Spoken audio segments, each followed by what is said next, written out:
Much for joining us on News Tonight. My name is Kweku. Temeng. It's always a delight when we come your way with the latest happenings throughout the country. Yes, so assurance is that tonight we'll bring you all the interesting stories that you're looking forward to. Stay with us within the next 1 hour as we share all the details with you. But before we do so, let's look at some of the top stories that we have for you tonight.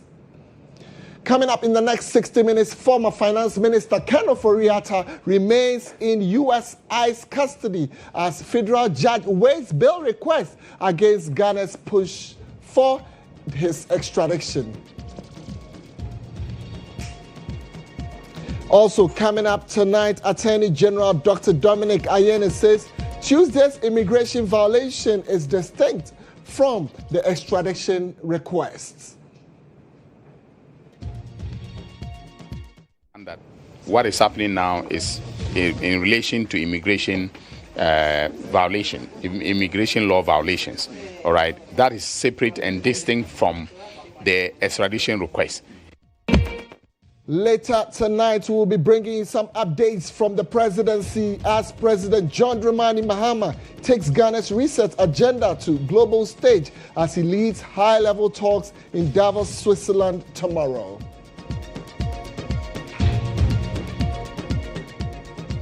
Then we'll bring you more tonight in business as Trade Minister Elizabeth Ofosu-Adjare assures cement prices will not increase despite concerns of potential price hike. I don't need to belabor the point. The best part is the fact that we all agree that we could not increase cement price, and that's what it is.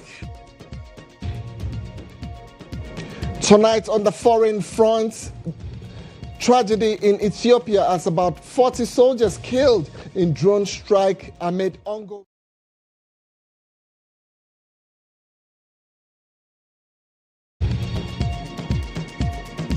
All right, so tonight we have these and many other interesting stories making the 1 hour bulletin. Don't forget, we'll bring you some more updates from our world of sports and entertainment as well. Be my guest, stay with us as we share all these stories and many more with you.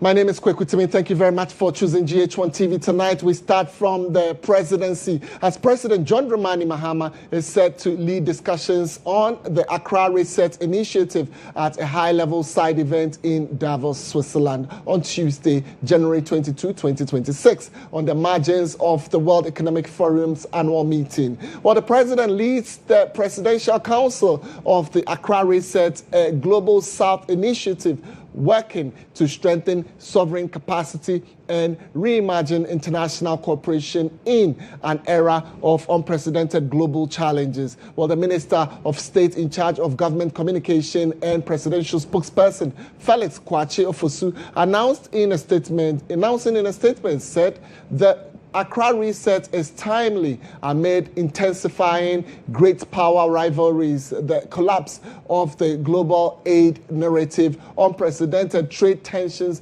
and the crisis of climate shocks, cost of living, pandemics, and conflicts. Well, President Mahama considers the Accra Reset as complementary to his domestic reforms. Well, the Resets in Ghana agenda as a founding member, Ghana recognizes that effective national governance requires both internal reforms and a more equitable international system. The president has consistently emphasized that sovereignty means the capacity to execute national visions while building strategic partnerships, particularly within Africa and across the global south, that advance mutual interests. Well, the Accra Reset represents an effort by global south nations to strengthen their collective voice and capacity in addressing shared challenges. The initiative seeks to reimagine international cooperation frameworks that better reflect priorities and interests of developing nations. President Mahama's participation in the Davos convening underscores Ghana's commitment to playing a leading role in shaping global development discourse and building South-South partnerships. Well, the initiative brings together current and former leaders to develop political solutions to the multiple crises facing developing nations. Other Presidential Council members attending the side event include President Abdel Fattah el-Sisi of Egypt, now President William Samoei Ruto of Kenya, and President Felix Tshisekedi of the Democratic Republic of Congo. Vice President Kashim Shettima will represent Nigeria, and Prime Minister James Marape will represent Papua New Guinea. Well, former heads of state participating include President Olusegun Obasanjo, Right Honorable Helen Clark, President Amina Gurib Fakim, and President Ellen Johnson Sirleaf, who make up the Guardian Circle of the Accra Reset. Well, the meeting will also launch priority programs following the initiative's introduction at the 2025 UN General Assembly and endorsement at the G20 Leaders Summit in Johannesburg.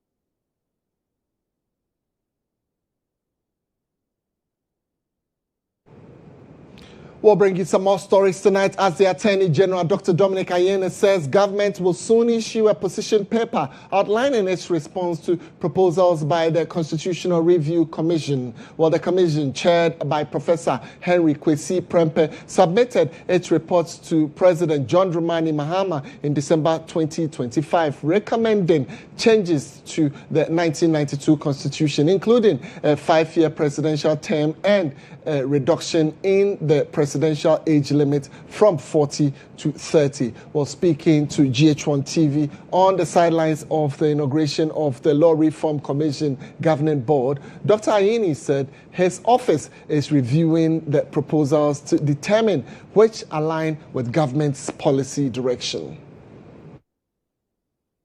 It's not static, it must be dynamic. It must respond to the problems of our society. It must, in many ways, be fashioned to solve not only our economic problems, but also the social problems that we face as a country.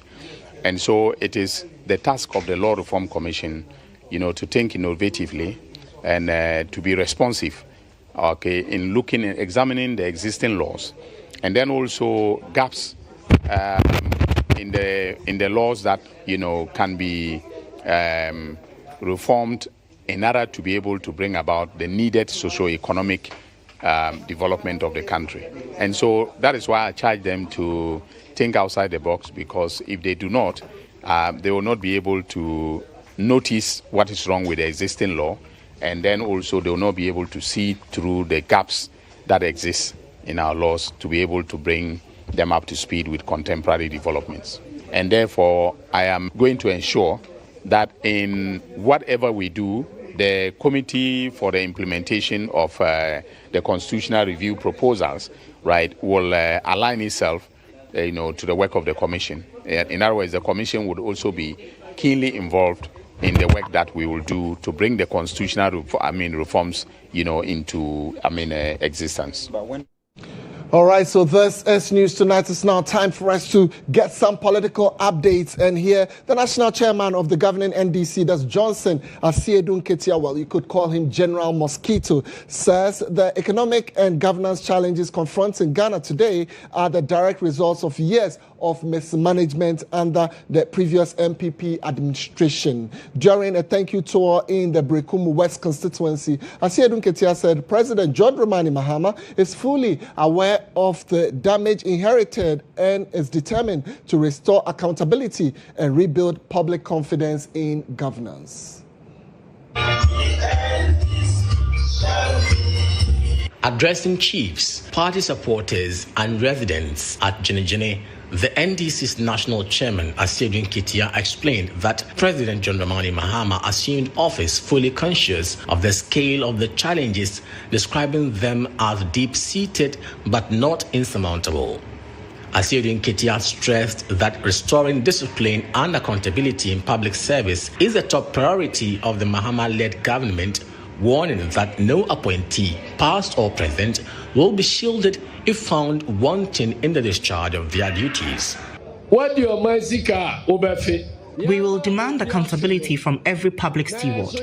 Anyone found to have misappropriated state funds will be compelled to refund every peso taken. This commitment will not be selective or partisan because accountability without fairness cannot deliver national development. Turning to local development concerns, the national chairman assured the chiefs and people of Brokum West that the government is responding to issues affecting livelihoods, particularly in agriculture. He disclosed that challenges facing tomato farmers in the area have already been assessed, with findings expected to guide the introduction of improved tomato varieties suitable for large-scale processing and tomato paste production. On the poor state of roads in the constituency, GHOne Ketia revealed that a road project has been awarded to a contractor. He gave assurance that further engagement with the president will be undertaken to ensure the contractor mobilizes and completes the work without delays. The president remains fully committed to completing all abandoned projects, including Agenda 111, to ensure that taxpayers' money is protected and put to meaningful use. The NDC national chairman also cautioned party supporters against spreading narratives that suggest the government is failing. He urged them to exercise patience and remain focused as President Mahama works to improve the living conditions of all Ghanaians.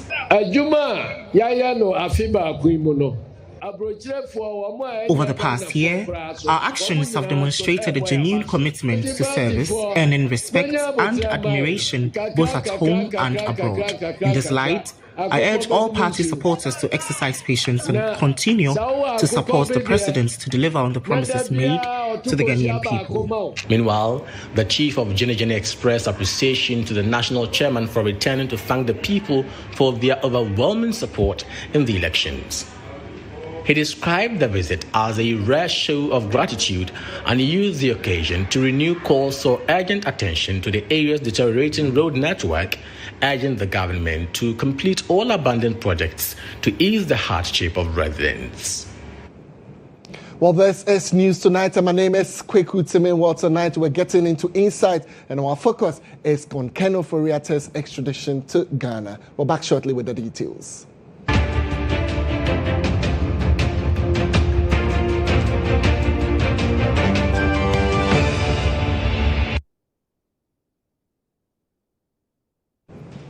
All right, so on Insight Tonight, government has expressed confidence that steps taken to extradite embattled former Finance Minister Ken Ofori-Atta back to Ghana will materialize after making his first court appearance before a U.S. judge. Well, Ofori-Atta is currently being held by the United States Immigration and Customs Enforcement. I'm talking about ICE, after a closed-door immigration hearing on Tuesday, January 20, 2026, as he awaits further proceedings on his bail application. There's more in the following report. The private hearing centered on whether he should be granted bail, a request opposed by state attorneys who pointed to Ghana's extradition interest in the former minister.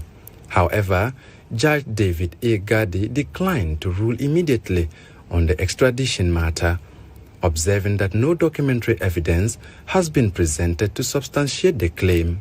He subsequently ordered the federal government to file any supporting documents by February 19. I'm sorry, April 10th, 2026 at 8:30? Indigenous recipes. Yes, Your Honor, that should work.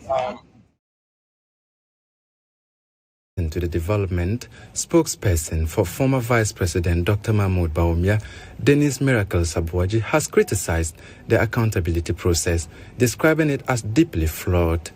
Speaking on the verdict, attempts to extradite former Finance Minister Ken Ofori-Atta represent a misuse of the law rather than a genuine pursuit of justice. Honorable Ken Ofori-Atta's own home was actually ransacked, attacked when he wasn't at home.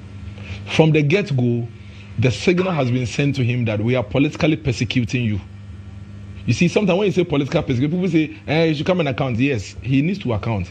But there's a difference between persecution and prosecution. You can be using the law to persecute somebody. You can. It is the law, all right, but you're persecuting him. You've already declared the man a fugitive.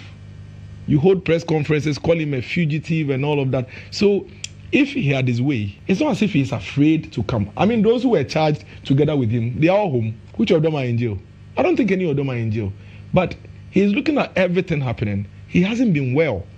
Mr. Kanoforiata hasn't been well since COVID. Also raising concerns, a member of the MPP's communications team, Laura Tumusa Saka, questioned the basis on the extradition efforts, arguing that the process is beginning to appear more vindictive than national in character. Speaking on GH Today, she defended Mr. Ofori-Atta, insisting that his actions were in line with due process. Definitely, I mean, he is accountable to the people that he served. And but do we really need him here? If the AG's office is really committed to prosecuting this issue, do they necessarily need him in this country? Mr. Kenoforiata's detention center is known. No. His number is known. Right. What about Madam Sedina Tamaklo? I mean, the government of the day needs to be truthful and forthright with us. A member of the NDC's communications team, Professor Benedicta Yaira Fosu-Mensah, has described the situation as an embarrassment to both the former finance minister and the MPP. She argued that it will be in the party's best interest to allow Mr. Ofori-Atta to return to Ghana to properly account for his actions. For me, it is an embarrassment, and this government will do everything to make sure that he comes to answer to Ghanaians how he managed the system, why some people lost their investment, monies they work hard and save towards their pension or towards the time that they are unable to work. People dipped their hand in their pocket and removed this money. Meanwhile, lawyers for Ken Ofori-Atta declined to speak. All right, so tonight you can also join me on our social media platforms. The question is, should Ken Ofori-Atta be sent home? Well, we will be getting you more details, but just let's get more conversational about this. We have also been joined on the phone by lawyer and international law lecturer at the University of Ghana, Professor Kweku Appiagyei. Prof, thank you very much for your time tonight. So let me find out from you, jotting some few things down regarding yesterday's immigration trial of Ghana's former finance minister, that's Ken Ofori-Atta. Tell us, as a law lecturer, an international law lecturer, how do you analyze what transpired in the U.S. court? And if you can break it down for the ordinary Ghanaian also to get some clearer understanding of what transpired in court. Good evening. Thanks for having me. Yes, so yesterday what transpired in court is one of two processes that may lead to Mr. Ken Ofori-Atta being brought to Ghana to justice. One was initiated by the government of Ghana, the extradition fund. But this particular one, which yesterday was initiated by the United States based on its immigration law. The bottom line is that the visa was revoked, and therefore that meant that back to Ghana, but he applied for extension of the visa application and for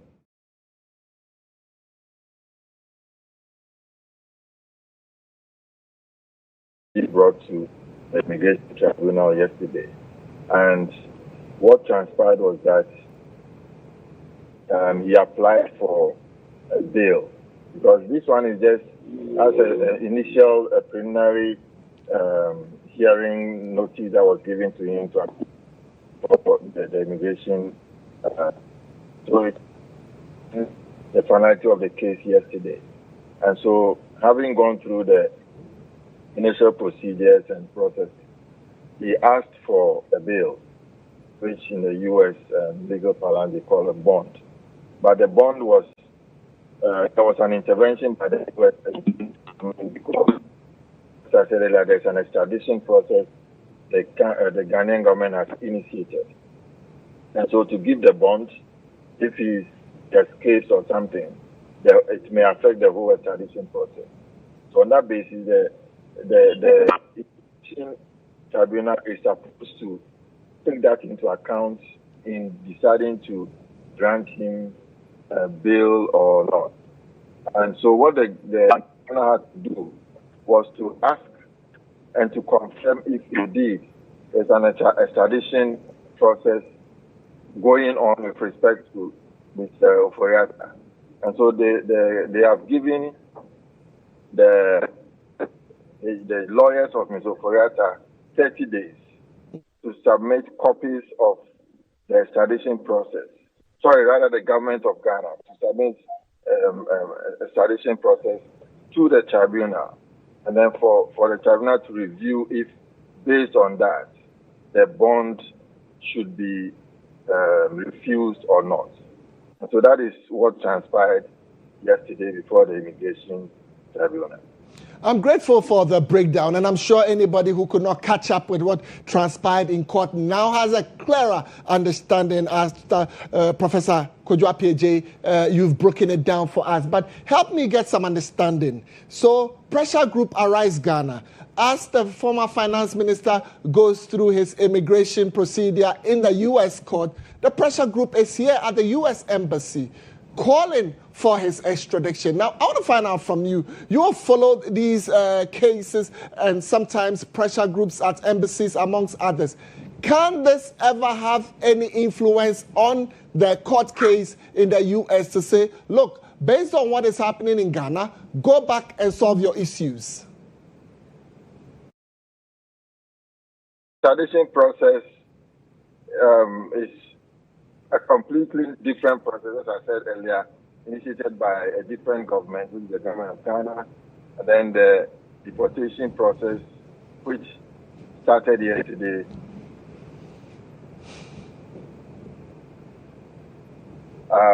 The pressure group seems to be saying that Mr. Oforiatta should be brought back to Ghana. But the point is that both issues are regulated by law.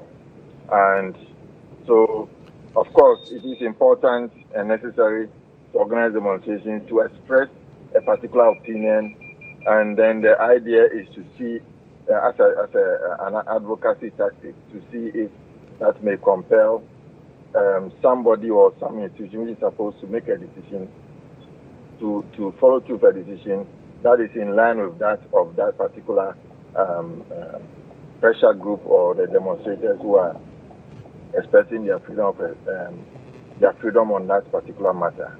So at the end of the day, it's the demonstration is likely to influence public opinion, but I'm not sure it can influence the decision that's supposed to be given by a judge, either in the immigration tribunal or at a court where the extradition process is being pursued. All right. Prof, we're grateful for your time, and we appreciate you spending time to speak to us on all these issues, and even with Pressure Group Arise Ghana, what, of course, we should be expecting. I'll pause it here, but I'm sure as and when other issues crop up, we'll definitely be coming back to you, Leonard Professor, to share your thoughts on it. I'll stay with the subject some more because Pressure Group Arise Ghana has entered the second consecutive day of its demonstration outside the United States Embassy in Accra, demanding that former Finance Minister Ken Oforiatta return to Ghana to face investigations over alleged financial mismanagement. Well, the protest comes amidst growing public frustration over perceived delays in holding officials accountable for alleged economic missteps during their time in office. Well, members of the group armed with placards and chanting slogans such as "Bring Ken home," "You can't loot Ghana and hide abroad," and "Ken is needed in Ghana," have vowed to maintain a constant presence outside the embassy. Well, leaders of Arise Ghana insist the protests will continue until the former minister returns voluntarily, emphasizing the accountability is essential for restoring public trust in government institutions. Well, passers-by and supporters also joined intermittently, voicing solidarity with the group and highlighting concerns over alleged corruption and economic mismanagement. The protest, largely peaceful so far, underscores rising public demand for transparency and the urgent need for former officials to face inquiries related to their tenure in office. Our cameras will still stay there, and as and when we have more information, we'll share with you. I'd go over and interact with some of the conveners of this protest, and then we will come back and speak more on other matters. Salam Dragadu is joining me right now. He is a key figure in the protest at the presence of the U.S. Embassy, and he joins me to speak to other matters cropping up. Well, thank you very much, Salam. We're grateful. Yesterday, we spoke to you when the protests began, and today we want to find out from you some more issues cropping up. Let me question. The U.S. court is continuing with the process. They have fixed April 24 for the next hearing. Are you still going to remain at the U.S. Embassy protesting, or already fatigue has set in?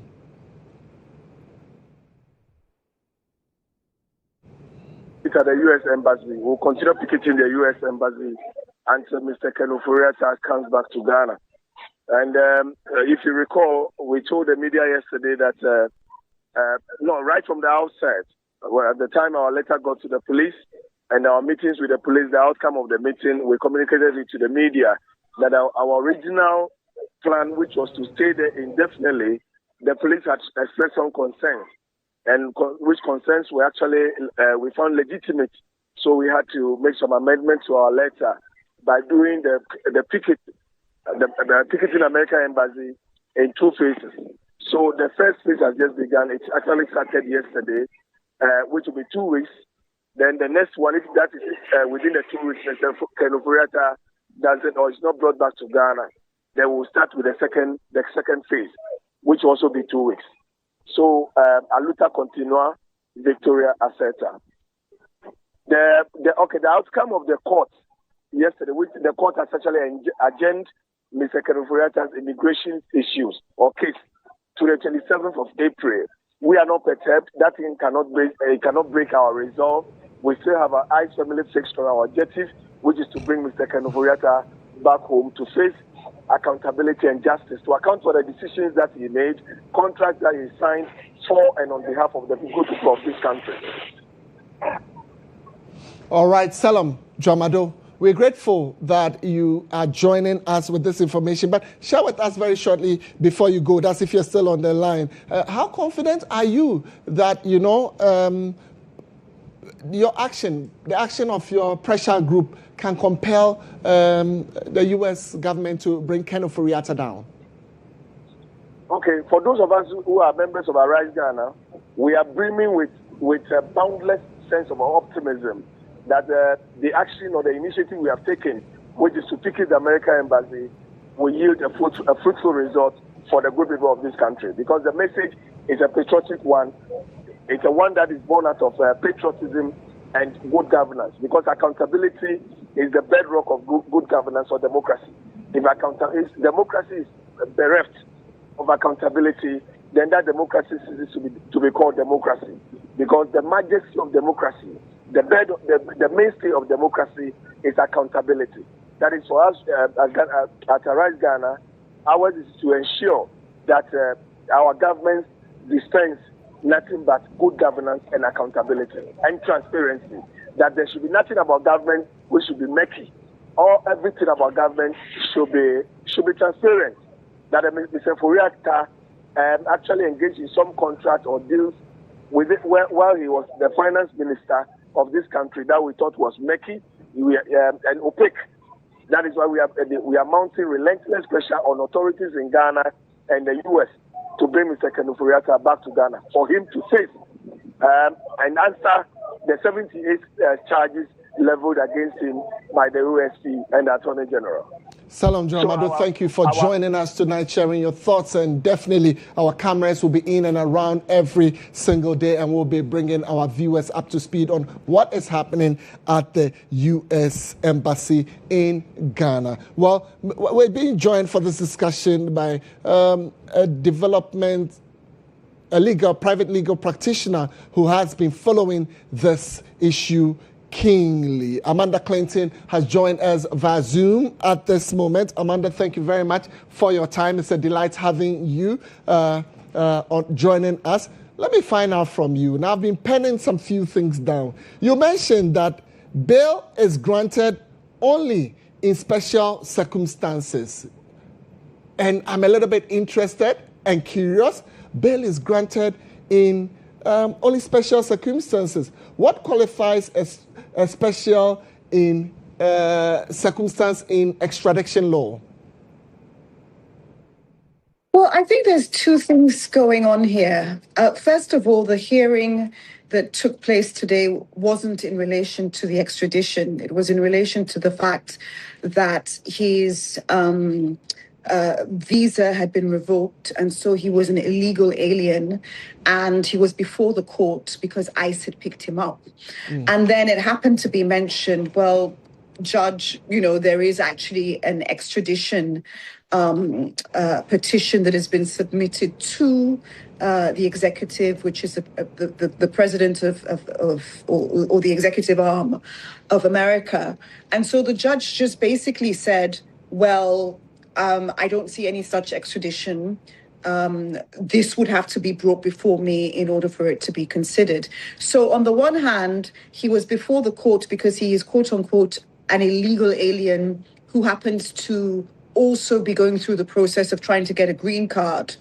And ICE could not determine why the visa was revoked. It's not their place.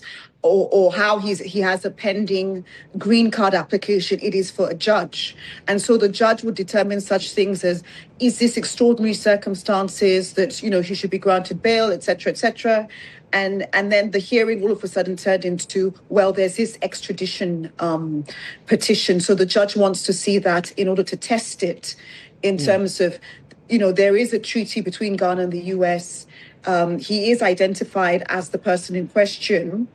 There is dual criminality in terms of corruption and related charges, are the same sort of charges one could face in America. So there's reciprocity in that sense.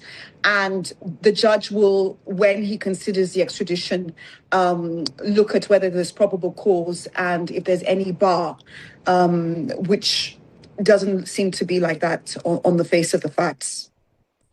Well, Amanda, help me understand the law better because, yes, you can break it down better for me. How does visa revocation or immigration violations intersect with extradition detention, if any at all? Well, it doesn't really. The visa revocation, the facts are not too clear as to why his visa was revoked, but he was illegal, he didn't run out. He was illegal. He wasn't an alien, and he was there because he was going through green card transitioning sort of thing.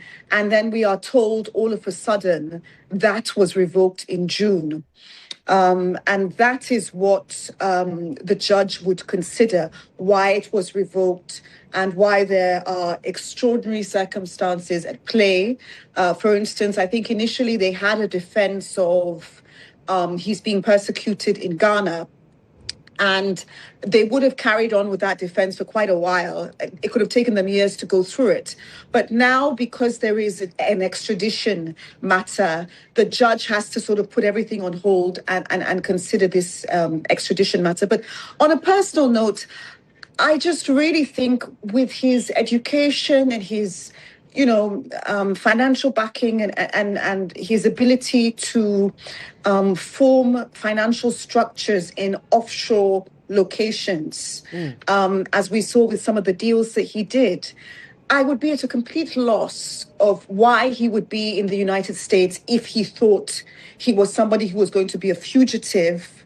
Because the United States is perhaps one of the first countries that a person can be extradited from. You would go to Cuba, because Cuba also has very good medical treatment, etc., particularly for cancer and things like that. So if he did think he was a criminal and he was doing things that were bad, he wouldn't have gone to America. So, it is a bit of a shame that his trial is happening before the actual trial in terms of this public condemnation, etc. And just because you had that group up just now that was speaking on the line, I mean, I want to throw something in there. I mean, this group that you just spoke to, I think has only formed since Arise Ghana, only formed in 2022, and they were instrumental in protests against the former government in relation to the economic situation, etc.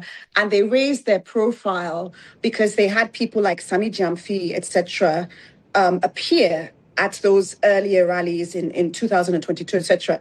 So I'm as a lawyer, I cannot say this is sort of quote unquote rent a crowd in front of the U.S. Embassy until Kanye comes back. But there are hallmarks of renting a crowd, sort of like sudden unexplained turnout, the demographics, the same age, dress, social class.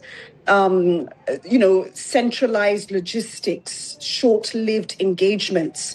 So let us not mix this thing up in terms of this could be demonstrations to put pressure on the U.S. government that, look, this is a genuine case of crime and the Ghanaians want him back. And this is an example of that. For me, as a lawyer, the facts and the evidence belong in a court of law. It is unprecedented, even if it's public interest at play, the way this is being tried out in the media. And I do think everybody is innocent until proven guilty. And I do think that the NDC must remember that they, not so very long ago, were out of power and were very aggrieved at certain things. And if they set this precedent in the manner in which they're setting it, in 3 to 7 years' time, we're going to see similar types of extradition requests, similar types of 78 charges, similar types of things, and perhaps people will even go after their children and things like that. So we must remember politics has got to be sanitized, because once it gets out of hand, it can really lead to a lot of, it no longer becomes politics. It becomes like just people being vindictive, and who knows where that will end, essentially. All right. Amanda, thank you very much for your time tonight. Indeed, we're always grateful when you come through like this for us. Let me stay on the subject shortly a little more as Attorney General and Minister for Justice, Dr. Dominic Ayine, says he is hopeful Ken Ofori-Atta will return to Ghana. Speaking at the inauguration of the Law Reform Commission's board, Dr. Ayine added that the Justice Ministry is actively pursuing his extradition, even as the U.S. reviews the legal process in his case. Well, the American authorities are handling the process, and they are handling it in accordance with American law. So far, I don't find anything wrong with what has, taken place. As you rightly pointed out, I monitored the hearing yesterday, and I have had reports from the United States regarding what has happened and what may happen. But these are confidential discussions, and I'm not supposed to talk to the media about what they have briefed me on. Now, you have to understand that what is happening now is in relation to immigration immigration law violations. All right, that is separate and distinct from the extradition request. And so, if it was put in before the immigration judge that there's an extradition request, he wants a formal, filing before him.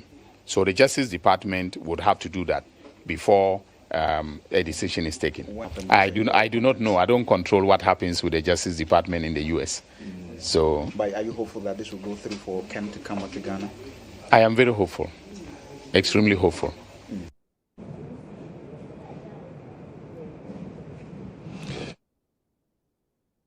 Yes, definitely, occasionally, you would want to know. That'll do for Inside for tonight, but we're not done with the bulletin. We're coming back shortly with some more updates. Do stay.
The Business Brief is brought to you by CompuGhana, passion for technology.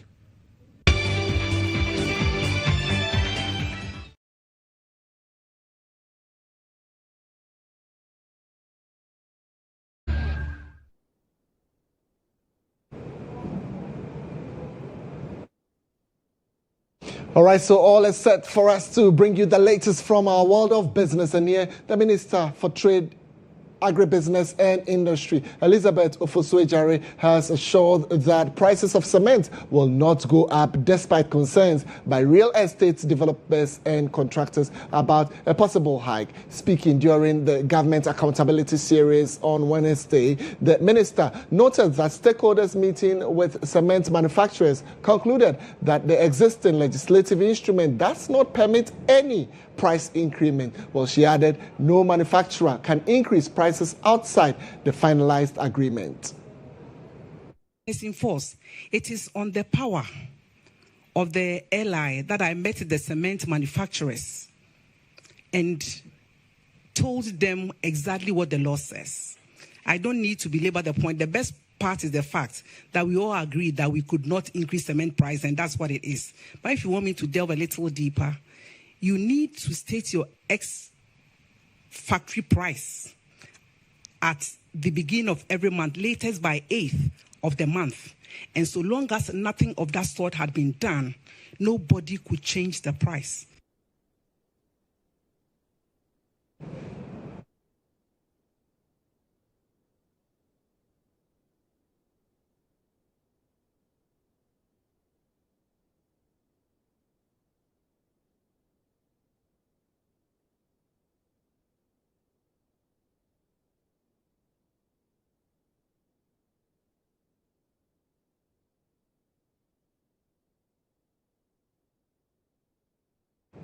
Well, allow me to stay with the Trade Ministry as the Minister for Trade, Agribusiness and Industry, Elizabeth Ofosu-Ejare, has assured Ghanaians of government's commitment to revive 5 defunct factories across the country. While speaking during the Accountability Series, she noted that government is recruiting transactional advisors to determine the operational values of the companies to make them economically viable.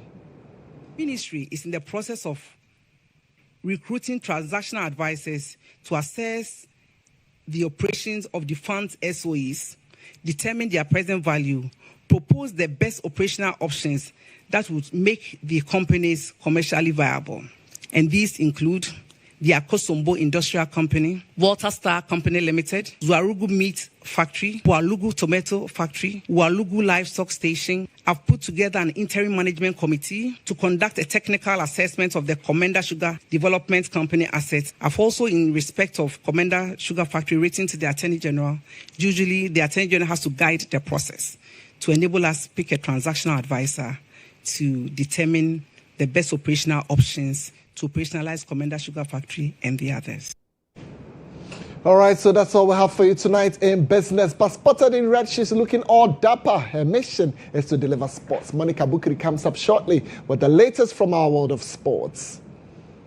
A Business Brief was brought passion for technology.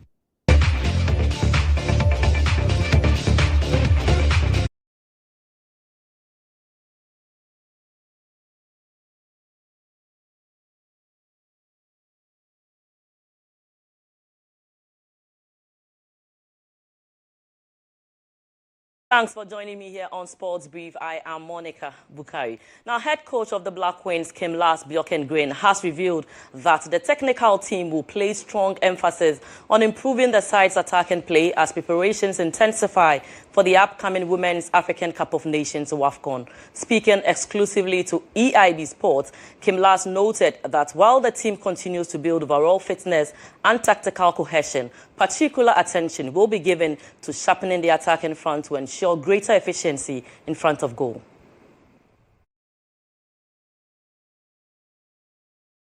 All of the areas, to be honest. I think the defense, in the defense, we are more organized, both the play, but also in the set pieces. In the attack, we have changed a little bit as well. We try to find the balance when we can keep the ball in the team and when we can go a little bit faster forward. We know that we have wingers with a good pace.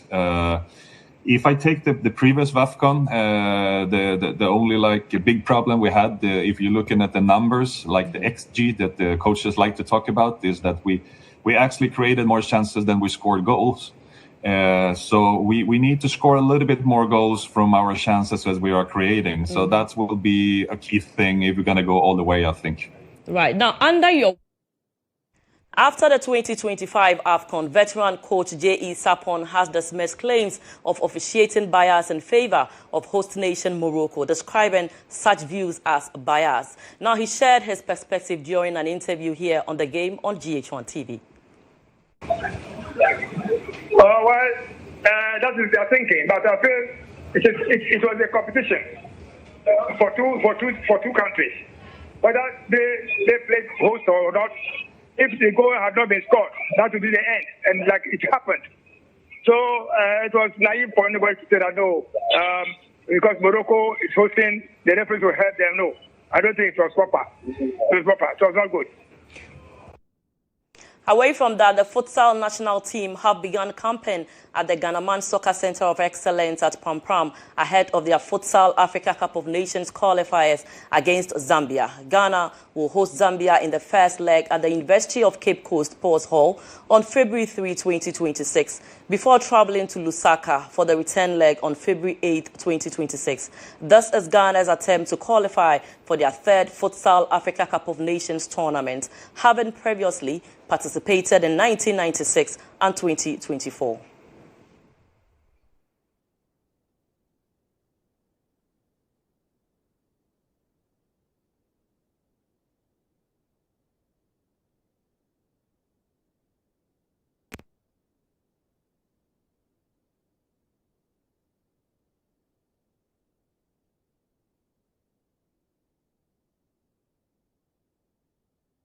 So some great news, and Ghana's referee Daniel Nilaye, together with 22 other referees, have officially been awarded FIFA badges by the Ghana Football Association for international matches beginning this year, 2026.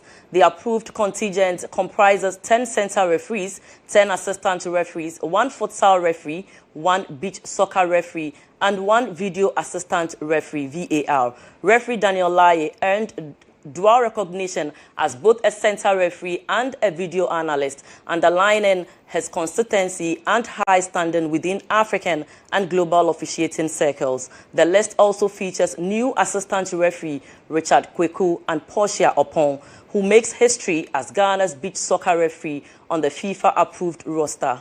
Vice President of the Ghana Football Association, Mark Addo, used the occasion to congratulate referee Nilaye for his outstanding performance at the just-ended AFCON, placing Ghana on the global stage as a force to reckon with in fair officiating.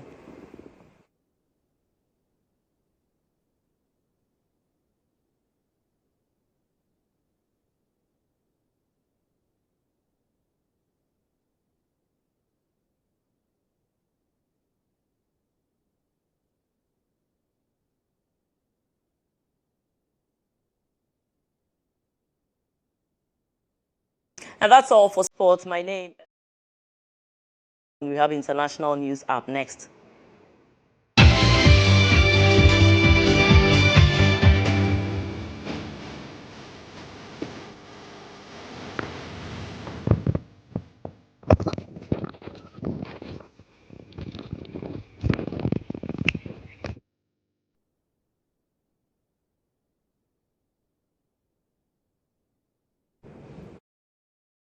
International front tonight, Ethiopian forces accidentally killed around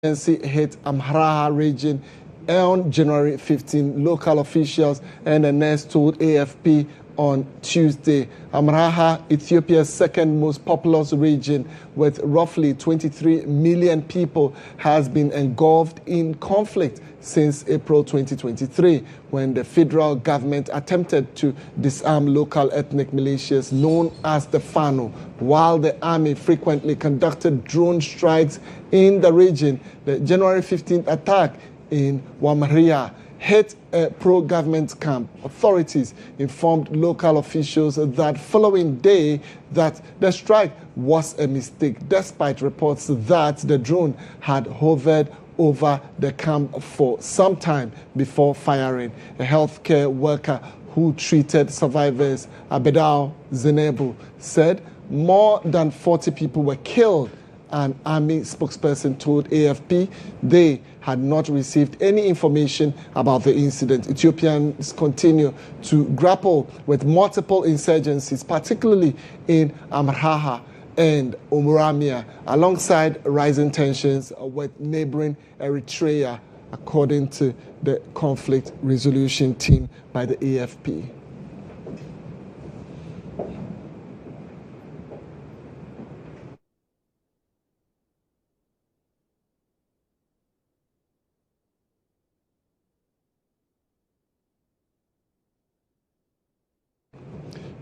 All right, so just before we end the bulletin, let's pick a local story. And here, Ayawaso North Municipal Chief Executive Haruna has a large-scale clean-up exercise to improve sanitation and environmental hygiene in the community. The initiative, which saw participation from the Municipal Assembly and others, was captured by GHOne TV.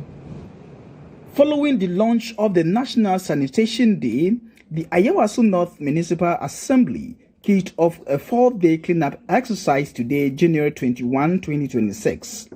The Municipal Chief Executive says the exercise aims to create a cleaner, healthier environment for residents as the new year gets underway. It's like after the New Year holidays, there are so many deaths that were made during those festive seasons. So we are ready to clear the road, make sure we clear all garbages to ensure that the city or the municipality is looking clean. This particular exercise is going to take 4 days. That's from today, Wednesday, the 21st of January to the 24th of January.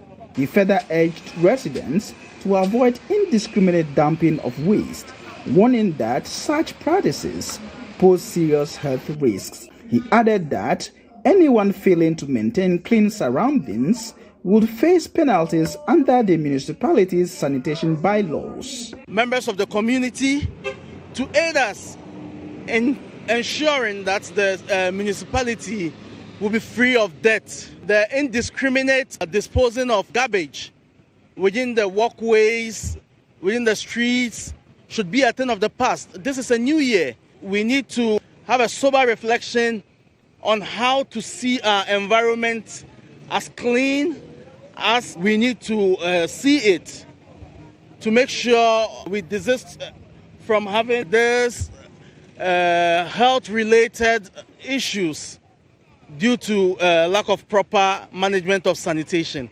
Officials from the Regional Coordinating Council also visited the area to monitor the cleanup exercise and assess compliance. The Municipal Assembly hopes the initiative will inspire residents to take collective responsibility for maintaining clean and healthy communities. All right, so cleanliness, they say.